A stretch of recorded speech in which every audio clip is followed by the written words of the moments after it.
салқын, тәтті әрі қышқыл, үй жағдайында жасалатын тамаша лимонад. Қайырлы күн баршаға. Қолжетімді заттардан тұратын, қайнатуды қажет етпейтін, жасалу жолы оңай әрі тез, жазғы сергітетін лимонад рецептімен бөлісемін. Қарапайым лимоннан дайындалатын тамаша сусынды бірге жасайық. Мені қолдау мақсатында каналыма тіркеліп, жақындарыңызбен бөлісуді ұмытпаңыздар.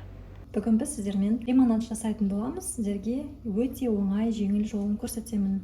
Ол үшін бізге қолжетімді заттар қажет, яғни 1 апельсин, 4 лимон, жалбыз, яғни мята, мен алдын ала жуып қатырып қойғам. Сіздер свежий түрін, балғын түрін қолдансаңыздар болады. Және де қалыңша мұз бөліктері, кубиктері. Сосын 2 стакан қант керек. Бұл стаканда 1 стаканда 250 грамм қант, яғни жалпы 500 грамм қант қосамыз. Осының бәрінен бізде шамамен 4 литр лимонад шығатын болады.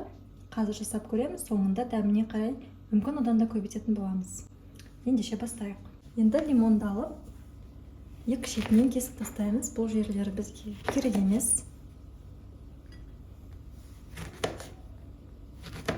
Бізге лимонадқа жылы су қажет болады. Мына табақта менде 2 литр су. Дәл осындай табақпен тағы да 2 литр су қосатын боламыз. Жылы суымыздың үстінен қантымызды құйып қоямыз. Жай-жай ери берсін. Кезекте осындай терканың көмегімен лимонның цедрасын үккіштен өткізетін боламыз. Бізге тек қана сары бөлігін ғана өткізу қажет. Ақ бөлігінен өтпейміз. Ащы дәмі пайда болады. Сондықтан тек қана осы сыртындағы сарысын өткізіп шығамыз.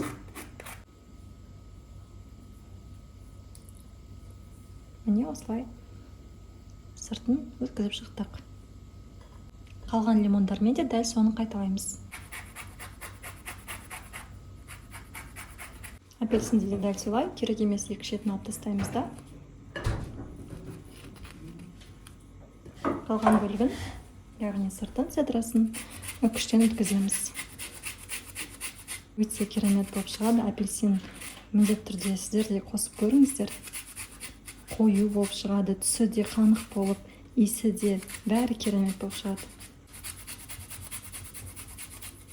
Енді сыртын цедрасын бәрін үккіштен өткізген соң, лимонды да апельсинді де бөліп, ортасындағы, яғни барлық суын сығып алатын боламыз.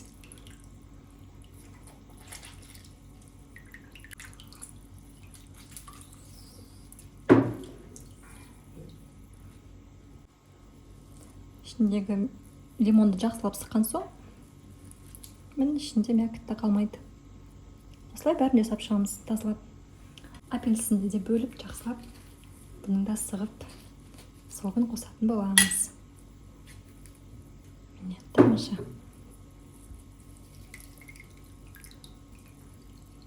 Соңғы каплясына дейін сығуға тырысыңыздар.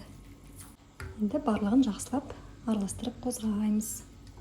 Міне дүкендегі соқтан кем емес, табиғи, өте пайдалы, әрі өте қолжетімді. Жақсылап араластырып аламыз. Қанттың бәрі еру керек. Жылы су қосуды ұмытпаңыздар. Салқын су қоссаңыз, қантыңыз ерімей қалуы мүмкін. Міне бізде қантымыздың бәрі еріді. Дәмі қазірдің өзінде өте керемет. Бірақ біз енді бұны осындай ситоның көмегімен басқа үлкендеу ыдысқа сүзіп алатын боламыз. Ең алдымен бетіндегі ірі бөліктерді сүзіп аламын. Оны қосымша сығып тағы қосатын боламын. Немесе басқа ыдысқа құймай-ақ осы ыдыстың өзінен ситоны батырып, ішінен артық осындай мякоттарын, сүйектерін сүзіп алсаңыздар болады. Әрине ол өз қалауларыңызша, егер мякоттары бәрі болсын десеңіз, онда сүзбей іше берсеңіз болады. Ал бізге таза су болғаны керек, сондықтан осылай жасаймыз. Лимонадымызға мятаның жапырақтарын қосамыз. Енді дайын болған лимонадымызды салқындатып ішуіміз қажет. Ол үшін холодильникке кемінде шамамен жарты сағатқа салып қойыңыздар. Бір ыдысымызға лимон немесе апельсин сығынысын құйыңыздар. Біз қазір ыдысымызды сандитын боламыз, және бір ыдысқа осындай қант қойып қойыңыздар. Міне ішеуге осындай прозрачный ыдыс алдым. Төңкеріп бетін осылай ұнатамыз жақсылап. Сосын қантқа батырамыз.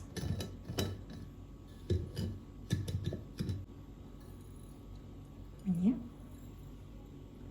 Ресторандағыдай подача деп айтамыз ғой. Әдемі. Осындай бокал дайындадық.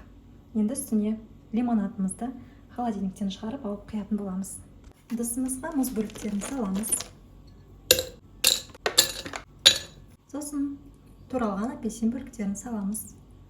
Апельсин немесе лимонды кесіп салсаңыздар болады. Әсемдік үшін бұл маңызды емес. Және де мятаны, яғни жалбыздың жапырақтарын саламыз. Лимонадымызды жақсылап араластырып, үстіне құятын боламыз.